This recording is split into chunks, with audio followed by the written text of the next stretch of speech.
Okay. Can everybody hear me? Hi, I'd like to welcome everybody to the conversation today. I know you were probably expecting April to be here, but her daughter is getting married and she's a little busy this week. So my name is Jessica Daigle, and I have been the president of the Anne Arundel County Bar Association since June of 2020. It's been my pleasure and honor to lead that organization. When I became president almost 2 years ago, at that time, we knew we were facing historic challenges to our health because of the emerging COVID-19 virus at that time. Our economy with extended shutdowns due to the pandemic, and our society because of the eruption of protests across America at that time in response to the murder of George Floyd, and then a backlash to protests for social change. So there was a lot going on in June of 2020. And around that time is when a lot of arts organizations had to shut down for an extended period of time. A lot of arts organizations are places you need to go to either watch your performance or be inside, and it was difficult to do that. And so, but even though there were a number of shutdowns, it's impossible to contain creativity. And over the last 2 years, the Arts Council has watched an emerging remarkable innovation throughout the county of people and organizations finding an audience for arts during a time when indoor spaces were closed. And at the same time, during these last couple of years, we've seen our arts community coalesce in new ways around the issues of diversity, equity, inclusion, and accessibility. We're happy to be here. Well, I'm happy to be here. I'm happy you guys are here too, to explore or help us to continue to explore ways that we can redefine, strengthen, and enrich our community by making the arts in Anne Arundel County accessible to everyone. I know that together we can fulfill our vision of Anne Arundel County as a place where artists are inspired, where creativity thrives, and where arts and culture bring people of all backgrounds together to enrich, bind, and celebrate our community. So as a representative of the Arts Council, I'd like to thank Angela Wilson and Nicole. I got too nervous. Karisha. I screwed it up. Sorry. Practice. It's okay. Karisha. Sorry. I knew I would do that. Anyway, thank you, Angela and Nicole from the Chesapeake Arts Council for your leadership and for bringing us all together. I know that you guys have been discussing ways we can strengthen our community and advance DEIA in our own organizations. And we're going to continue that conversation today. So I don't know who's been here for the last few. I know that Ruby Lopez Harper spoke in January and Dina Kilman in February. And if you were here, welcome back. If you're new to the conversation, I personally know that you're going to enjoy hearing from Dr. Pamela Brown, who I'm lucky to work with on the Criminal Justice Coordinating Council for Anne Arundel County. So I'm very happy to see that she's here to speak today. In addition, there's another session that will be happening in May, and mark your calendars for Thursday, August 18, for our very first DEIA in the Arts in Anne Arundel County conference at the Chesapeake Arts Center in Brooklyn Park. So again, I welcome everybody, and now I'll turn the program over to Angela. Thank you. Good afternoon, everyone, and again, welcome to this new conversation today. And we're going to be talking about community engagement, and it's my pleasure to introduce Dr. Pamela Brown to everyone today. So some of you she already knows, but for those of you who don't know her, she's currently the Executive Director of the Anne Arundel County Partnership for Children, Youth, and Families. And over the past 30 years, she has held several leadership positions in the fields of education, social services, and government, including Vice President of Programs at a non-for-profit agency, Assistant District Administrator for Family Services in State Government, Chief of Staff for a Board of City Commissioners, and most recently, contractor for the Children's Mental Health Core Competencies at the Innovations Institute. So try saying that 3 times, okay. And that's at the University of Maryland. And she completed her PhD in educational leadership at Florida Atlantic University. Her dissertation focused on the importance of community partnerships in diverse neighborhoods to improve outcomes for children and families. So it sounds like she's the perfect speaker for our conversation today. So I would like to turn it over to Dr. Pamela Brown. Hi, everybody. I just want to shout out. I know she was here and now I don't see her, but I saw Mary Spencer, who's the Executive Director of the Community Foundation.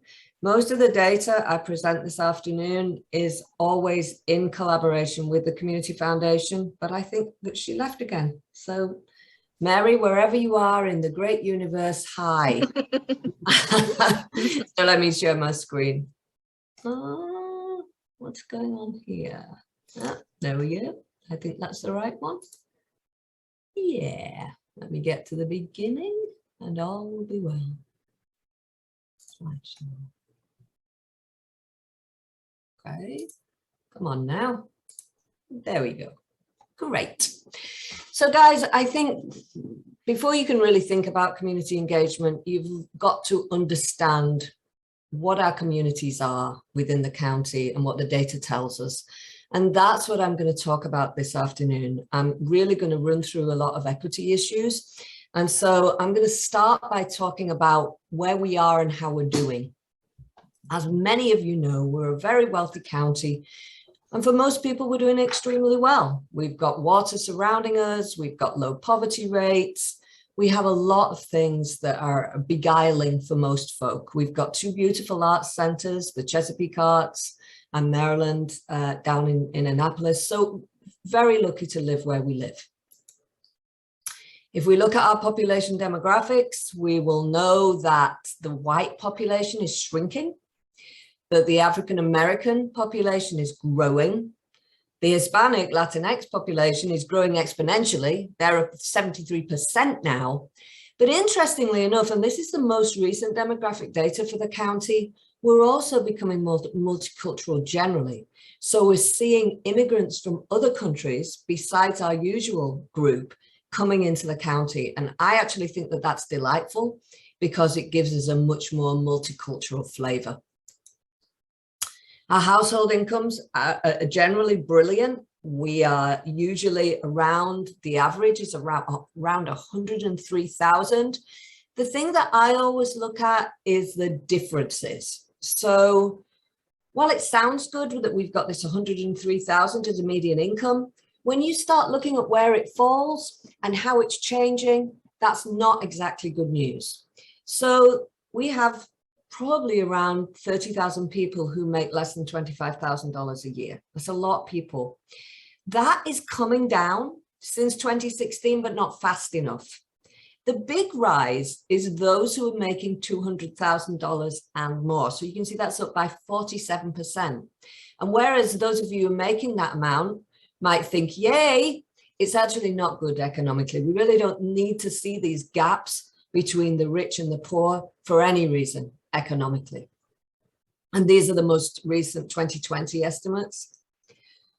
When we look at poverty, well, poverty, you know, it's coming down. It's only 5% if you look at the county as a whole. It's always higher for children. It's quite low for everybody else. So again, we say to ourselves, well, you know, that's good news. We're doing well. But I like to disaggregate data. It's one of my favorite things to do. So I had to use 2018 data because the 2019 data is quite squirrely. But you will see once we start breaking it down, everything starts to change. We'll see that in 2018, for instance, whites were at that famous 5%. But if you look at African Americans, they're at 12.16% rate of poverty. And our Latinx population is at 13.9. So now we start to see some racial and ethnic disparities looping into the story, right? So let's continue on that theme for a minute. We just looked at this graph here, but if we look at households living in poverty to the right of my screen, I don't know where it is on yours, you start to see in that Black and Hispanic category, the disparities in terms of those living below poverty. And then we do it by median household income. Now, in 2019, this was getting better for African Americans and Hispanics, but I don't think that's going to stay. I bet you when we look at 2022 data and we see what happened in the pandemic, and what we know is that both our African American neighborhoods and our Hispanic neighborhoods were disproportionately impacted by COVID, this is going to change. We're going to see again that growing gap between whites and African Americans and Latinx, and I would put money on that. This is another way to look at poverty. One of the things that's difficult about our county is it's a very expensive place to live. United Way coined this term asset limited income constrained, or ALICE families, for those families who are employed, might be making 50, 60,000 a year, but they still don't earn enough in our county to afford the 5 basic household necessities of housing, childcare, food, transportation. And if you look at my map, my chart to the right, you will see there's almost 200,000, well, there's over 200,000 of them in Anne Arundel County.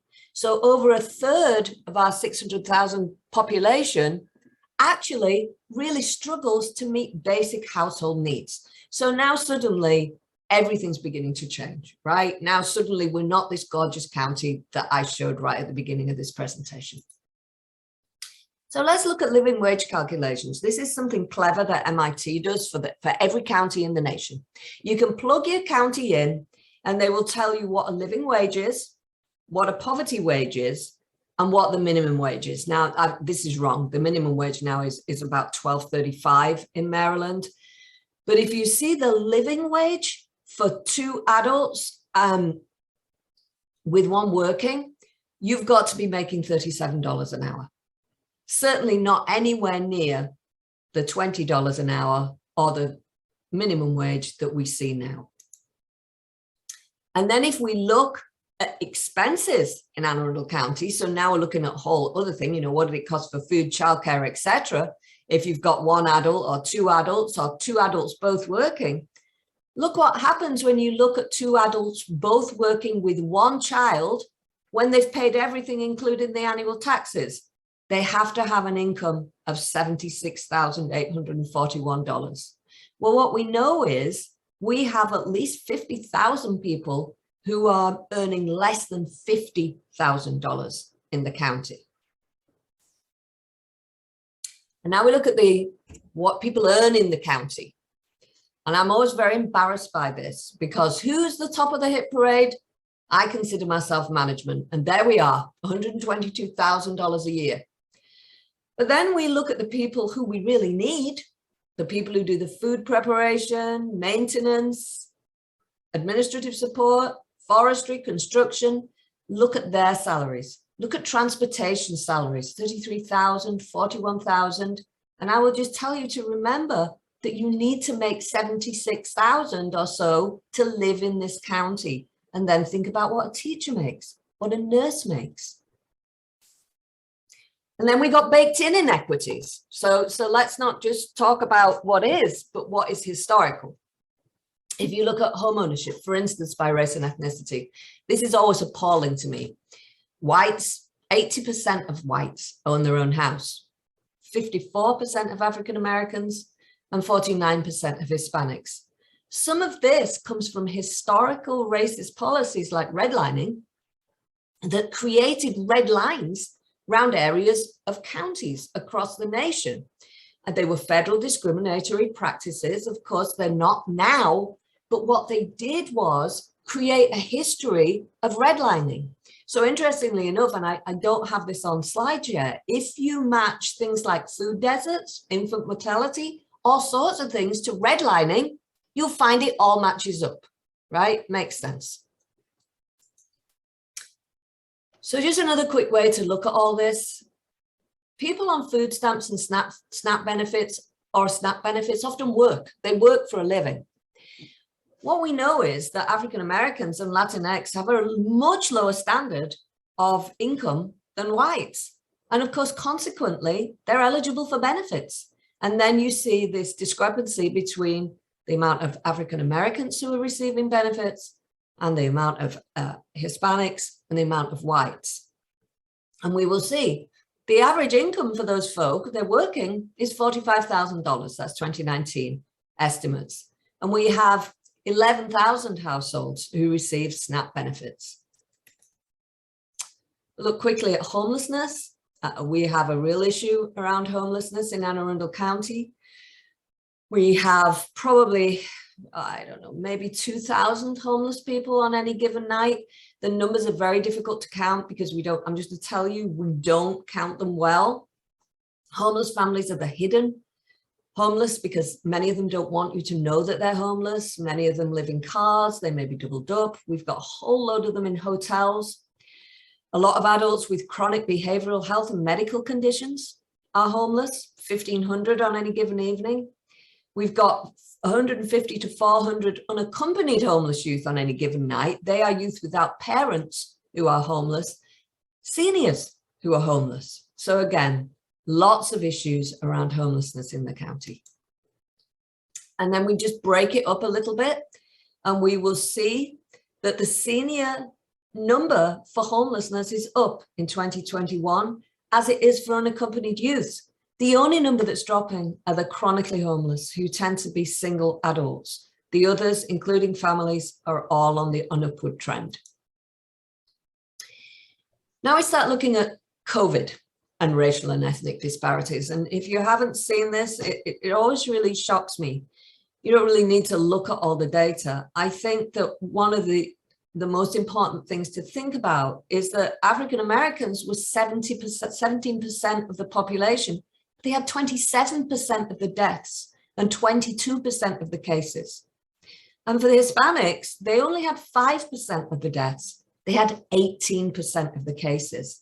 And those deaths and cases equal to trauma in each community, right?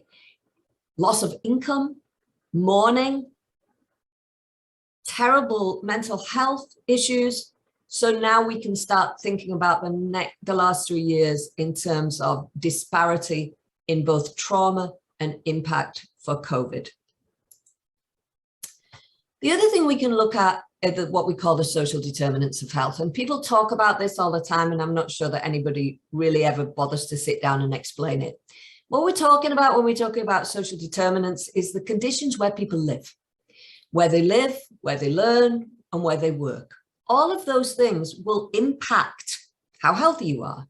One of the things we know about the county, for instance, is if you're born where Chesapeake Arts is in Brooklyn Park, you're likely to live 15 years less than somebody who lives in Arnold. That's because of the environment you are living in and all of the things that go with that. We know that economic distress is rising. We know the pockets of low income and poverty level families clustered in our county, in North and South County areas, in Annapolis, in Mid-7. And here's the other thing, guys. These areas are disproportionately African American and to some extent Hispanic. And so many eons ago, the partnership, my agency, coined this term of a geography and a color to county poverty. I will tell you that nationally, it would look the same. There is a geography and a color to poverty all over the nation. So just to prove my point, here are my maps, which some of you may have seen before. So on the left, we have where African Americans live and where our Latinx population live. The Hispanic one is very out of date. We have got a really growing Latinx population in South County. They're starting to move out of Annapolis, so that's going to be interesting. But I hope you see that the patterns match. They match bad food environments, and that includes both food deserts and lack of healthy food, where people are hospitalized more, where the median household income is low, where firearm deaths are high, where there's a % less than high school, where there's more emergency department visits, where there's low birth weight, where there's infant mortality. I've probably got 20 maps that would show you the pattern of what we have in Anne Arundel County. And here's one by zip code, just to continue to prove the point. So we can see in Lothian, we can see all the percentages are high. Brooklyn Park, Glen Burnie, all the percentages are high. Annapolis is hard because it's broken into 2 zip codes, and zip code data, frankly, is very difficult to manage. But again, the poverty there and the neighborhoods of issue there are the places of public and subsidized housing down Forest Drive and in Eastport. So just to look at, again, here's the highest zip codes for poverty: Brooklyn Park, Curtis Bay. You could probably tell me all of these. Just a quick look at how healthy food and poverty go together. Obviously, the people with the least money are going to have the least access to healthy food because it tends to be more expensive. They're also the people who are going to have the least access to transportation, and they're going to live in those areas where grocery stores decided they were not going to go. It is no coincidence that there's one grocery store in Brooklyn Park. That's not a coincidence. That is because of all of the things I have just said. Businesses decide where they are going to put services based on the population who live there. Just a quick word about food deserts, just so you know what I'm talking about. They are places in neighborhoods without ready access to fresh, healthy, and affordable food. 17 census tracts in the county have our food deserts. 74,000 residents live in a food desert, and the continuation of free lunches and the need for free lunches has extended to such a rate in our county that the school system is no longer going to use that metric to measure because so many children qualify for free lunch. Here's median household income. Here's the one I talked about around average life expectancy. You will see how these things match up around the county. So what do we do about all that?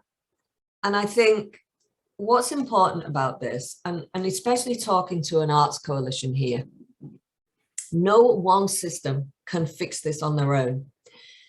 And back in 2016, my agency, the Partnership, which is a local management board and plans with both the board, which is all of the department heads for human services in the county, some residents, a big guiding coalition that is anybody from public housing, people who live in public housing, to the superintendent of schools.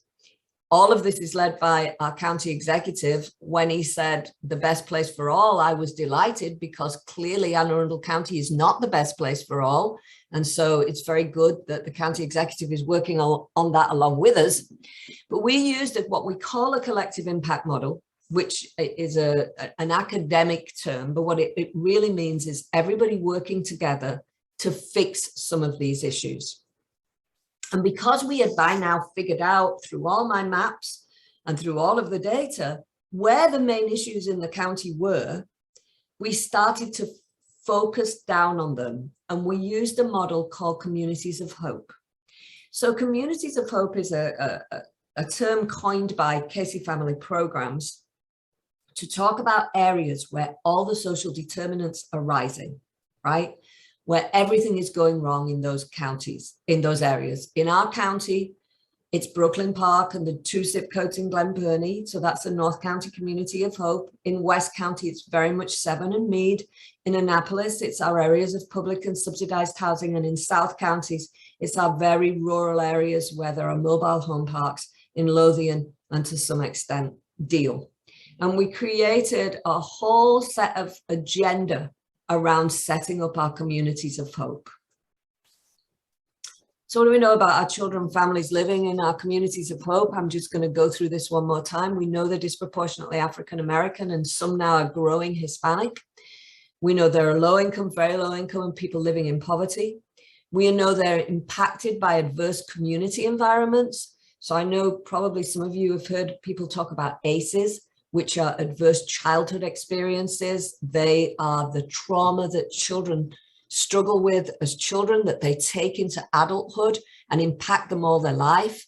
Back in 2017, we started talking about the pair of ACEs, adverse community environments as well. And the 2 ACEs tend to live together. You have adverse childhood experiences in adverse community environments. And those adverse community environments are often caused by historical and systemic racism. So again, that's stuff from the past that we're all trying to battle with in the future. And so lots of health disparities, anything from low birth weight to asthma to diabetes to food access issues. All of our communities of hope have a level of being rent overburdened. That means people spending more than 50% of their income on rent. They all have a lack of transportation. There may be some issues around incarceration, lots of economic and racial disparities. And I will say this because I think it's really important. Many of these areas have huge environmental issues, starting with substandard housing and housing in need of repair, housing with mold that causes asthma. And I was shocked years ago talking about historical disparities to find that the public housing in Annapolis was built substandard. And when they couldn't sell it, they sold it to the federal government for public housing. So it actually started off substandard. It didn't become substandard. And of course, the housing authority in the city of Annapolis is still struggling with that. And the truth is that's a 60-year story. Mm-hmm. But also in these neighborhoods, the schools have more lead in the water. There's no tree canopy. There's very little green space. And frankly, there is very little access to those things that would encourage children, like places to play, art to do, celebrations, music and dance. Now, I will say in both the Latinx and African-American communities, music and dance is extremely important on a cultural level, but we never seem to be able to harness that inside neighborhoods and make it something that would help us all come together, right?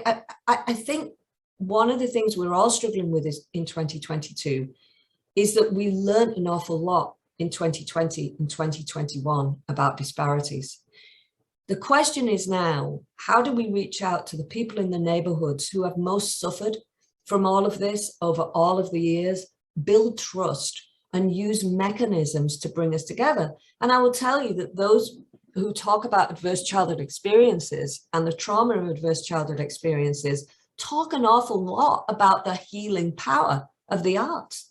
That's in a lot of the early researchers, and I know them who did the research on ACEs, talked about the importance of the arts inside neighborhoods.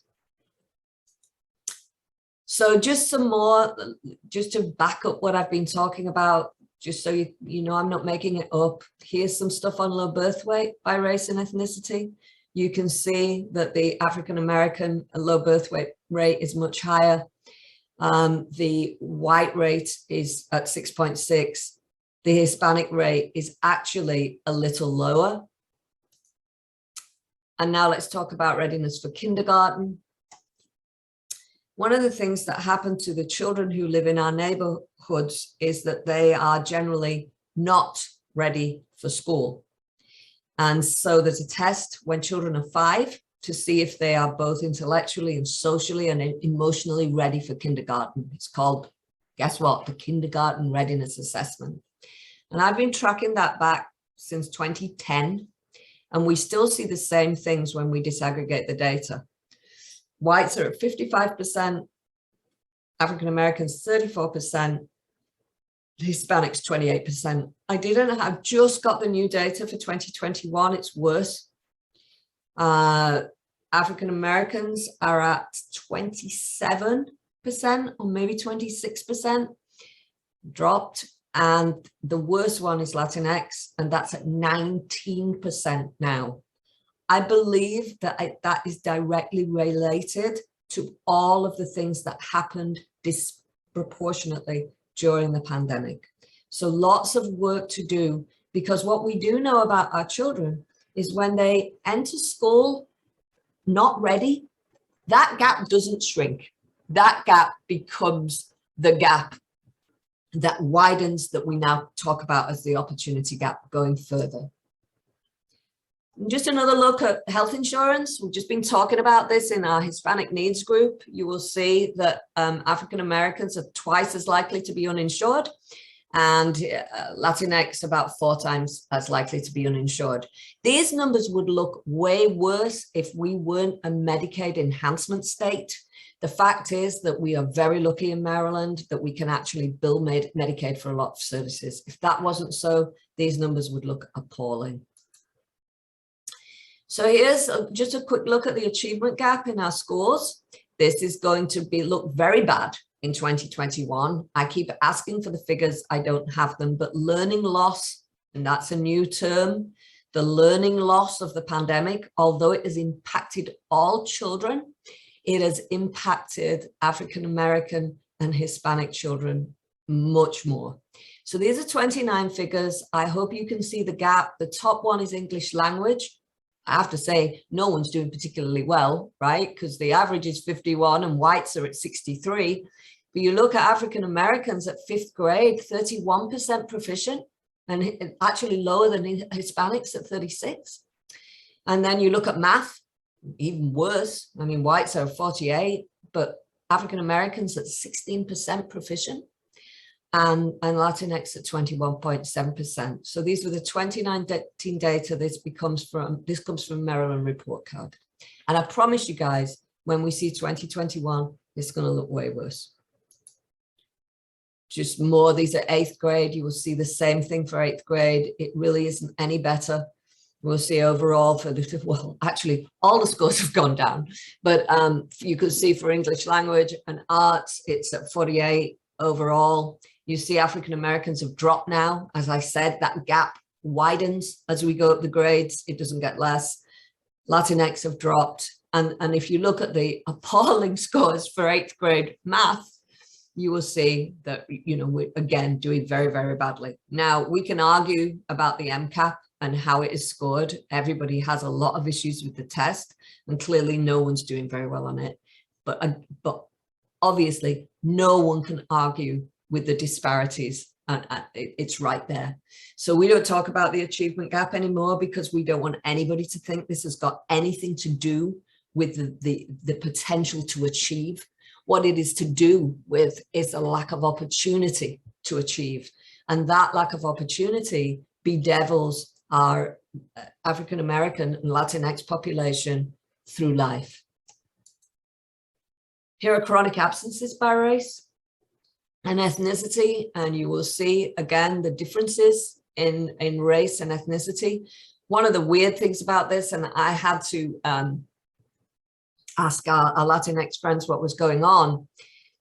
Latinx children are pretty good attenders all the way up to about 15 years of age, and then it suddenly drops off. And I was thinking, well, what is that about?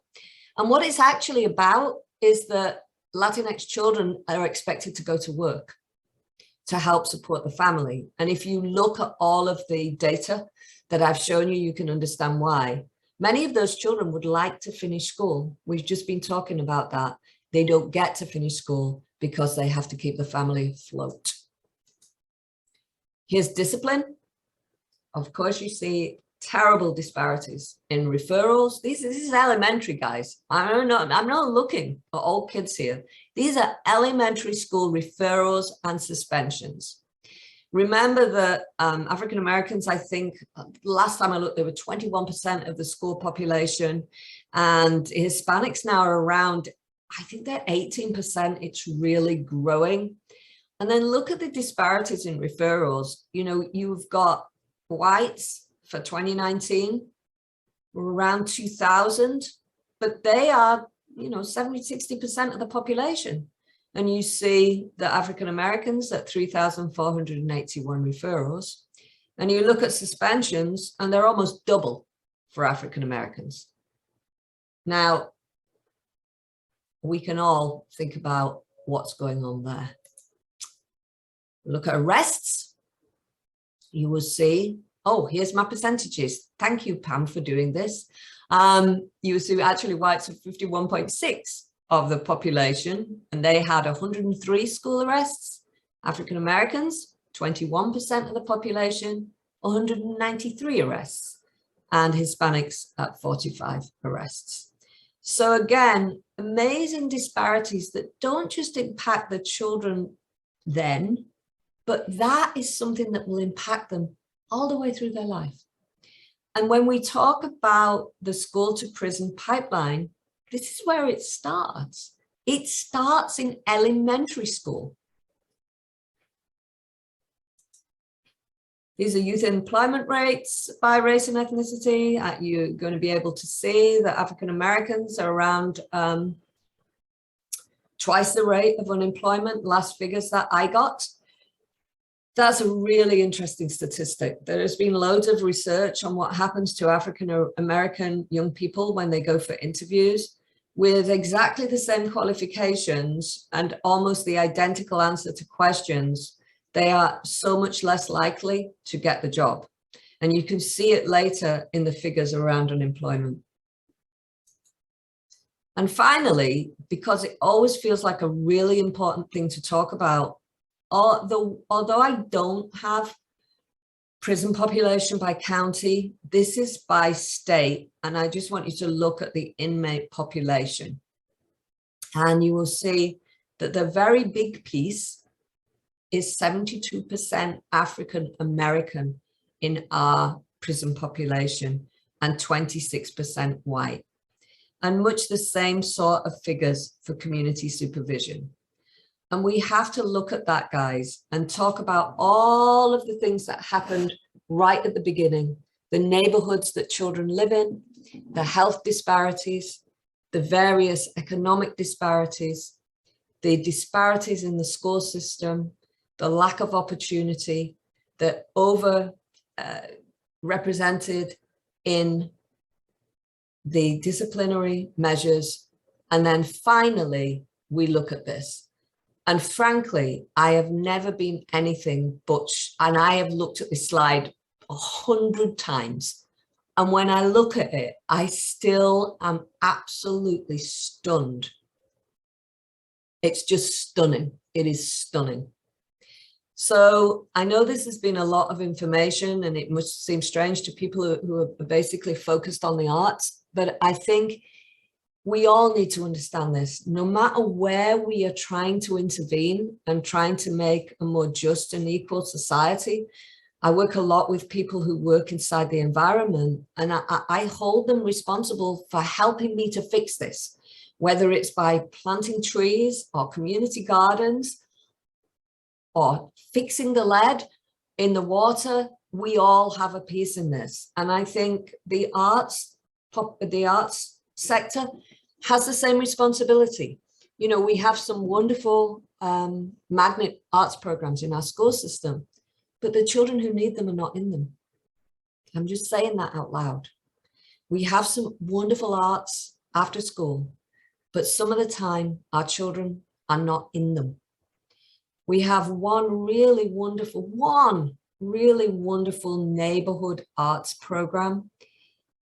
And in a county with the issues that we have, you have to wonder about that. So none of this is easy. It's really, really, really difficult. But I think that we have to look at the data to think about what each of us what part each sector and frankly, each individual can play in really redressing some of these issues related to inequities that have been boiled into this system.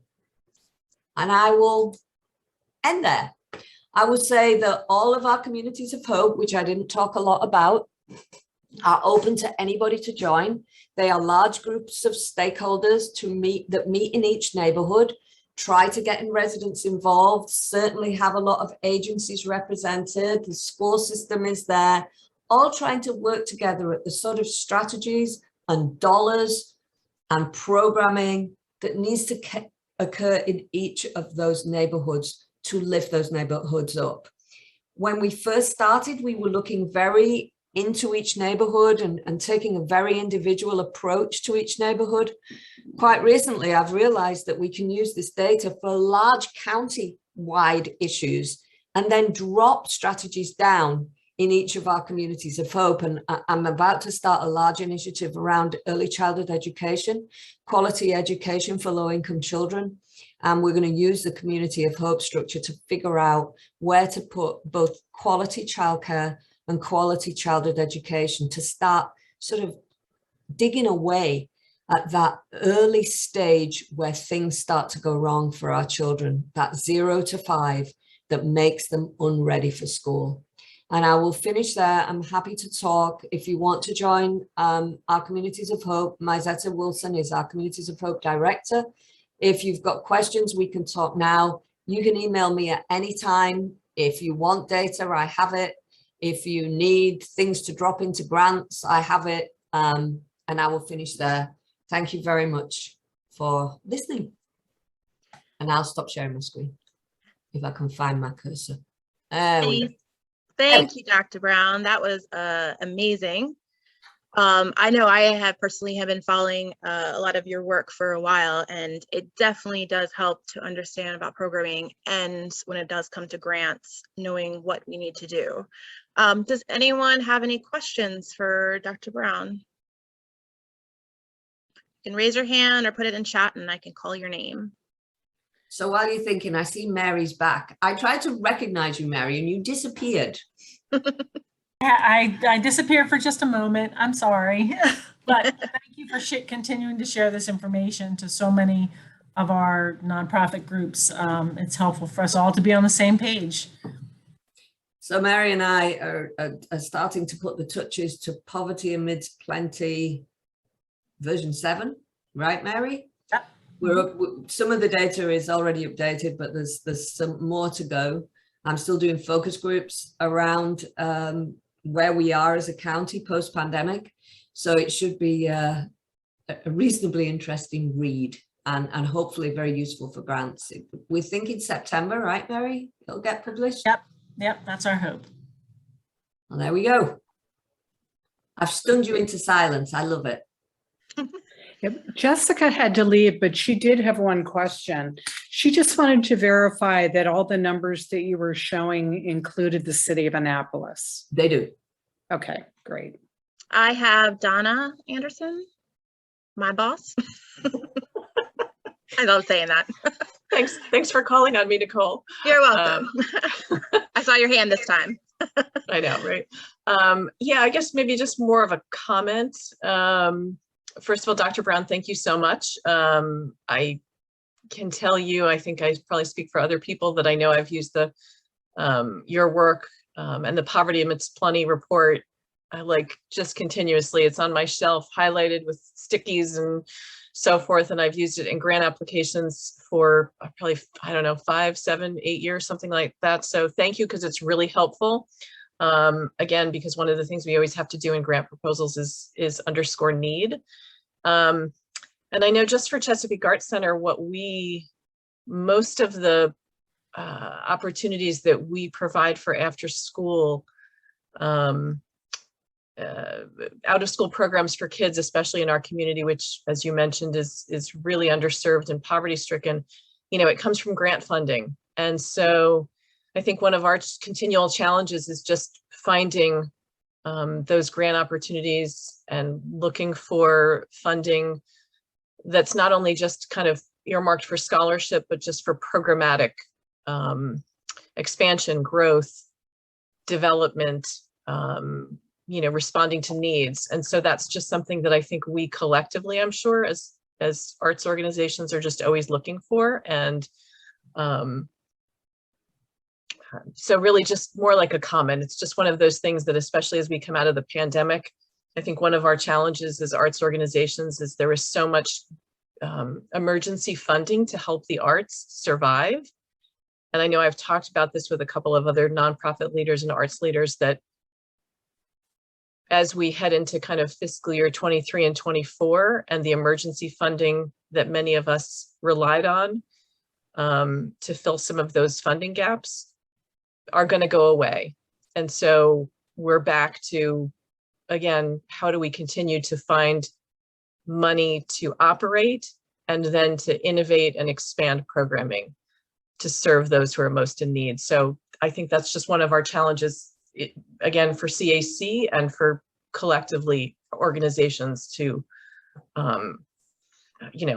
fulfill their missions and provide good programming and programming that meets people where they are and to continue that. So So I honestly think what we're going to see, and I challenge everybody to think about this.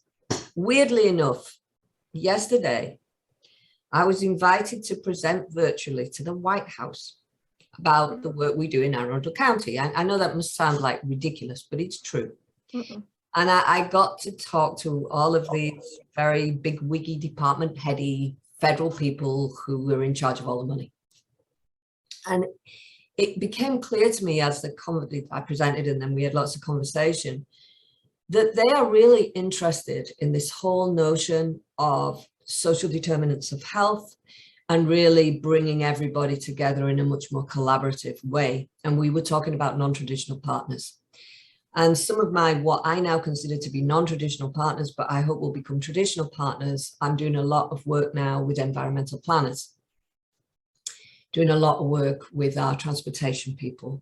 And I think if we think about what each sector's piece is in raising up neighborhoods and communities that are negatively impacted by both our history of systemic racism and all of the inequities it caused and what has happened in our neighborhoods because of that, and what is the piece for arts in that, then I think we're going to start doing much more joint applications. And I encouraged the federal government yesterday. I mean, the head of just about everything was there.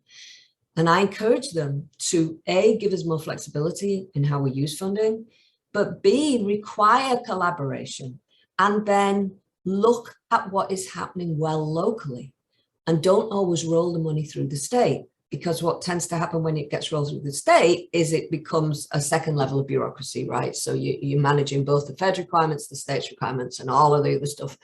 But I think in the heart of the conversation was this sort of place of getting it that we really have learned a lot related to what has happened over the past 2 years, and frankly, up to and including the terrible riots in I guess it was September of 2020 or 2021, and how that has caused us to look at our nation in a different way. And I think that I actually believe that the federal government may begin to take that very seriously. And I do believe that there is a role for the arts in that. I think the relationship between trauma, mindfulness, and the arts it's so obvious you don't even have to think about it. So I think it's all in the way you pitch what you're doing, not just in the neighborhood you're serving, in terms of, poverty and need and trauma, but all our children have come out of the pandemic traumatized, every single one of them. There is not one child who came out of the pandemic all right. And frankly, there's not one adult who came out of the pandemic without a level of trauma. It was a very traumatic experience. So I think thinking about how the art soothes and plays to a different set of our senses, especially children, I think that's all what we all need to be thinking about. And so to me, it's always about what part does everybody play in making some of these really baked in things better. I truly hope they listen to you. Well, I mean, I kept thinking I'm this little person from a county talking to all of these people, who've got more money and power than God. But the truth is, it felt different to me. They were not arrogant. They were excited by the work. And I encourage them to think about what we do at the local level, almost like a petri dish for them of putting things together and experimenting. And when it's good, you can scale it up, So. Yeah, I agree with the collaboration in general too. When organizations start working together, it creates a larger voice. And I think that's the whole point of what you were saying is just like, we all have to do our part and make it louder. And it's not going to change with just one organization. It's going to have to be a county effort. I have Angela raising her hands. Angela. Hey, Angela.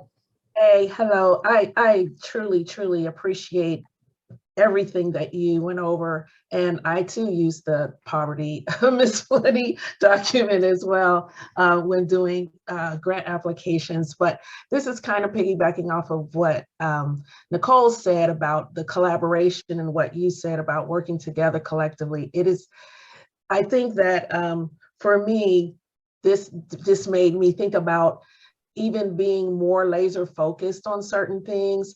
I think that the collaboration is so important because, just to give an example, I could run a great program for kids, but if I can't go pick them up and feed them, I need to be able to reach out to a partner to say, hey, can you provide transportation and can you provide a meal?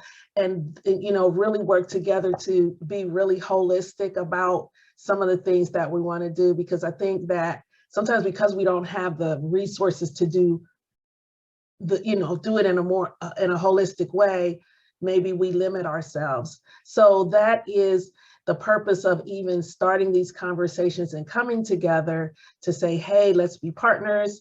Let's be here for each other. And, you know, what you can't do, maybe I can do. And we can get it done. And so I really appreciate everything that you shared. And I just want to say to the whole group that, you know, we are wanting the point of this whole exercise that we've been doing is to become a more collaborative arts community. So thank you, thank you, thank you. You're welcome. Yeah, I think, you know, because of there have been scarce resources for so long, we tend to be competitive with one another too, because we're basically all grubbing for money. And I think getting out of that behavior and understanding that everybody plays a part, and that, you know, instead of thinking of it as like scant resources, how do we share the riches? And I think when we work together, there's much more opportunity to do that. I love that. Thank you. Does anyone have any other questions? We're about to wrap up today's talk. No? Okay. Thank you again, Dr. Brown. Would you be able to share the PowerPoint with us? Absolutely. Thank you. No problem at So all. we will definitely get that out to everyone. And save the date for the next one with Rob Levitz. That's on Thursday, May 19th at 11 a.m. And we're going to talk about, what is our topic, that one? Partnering for Impact. So I hope everyone joins us for the next conversation. Again, thank you. And we'll see you on May 19th. Great. Thanks, everyone. See you soon. Thank you.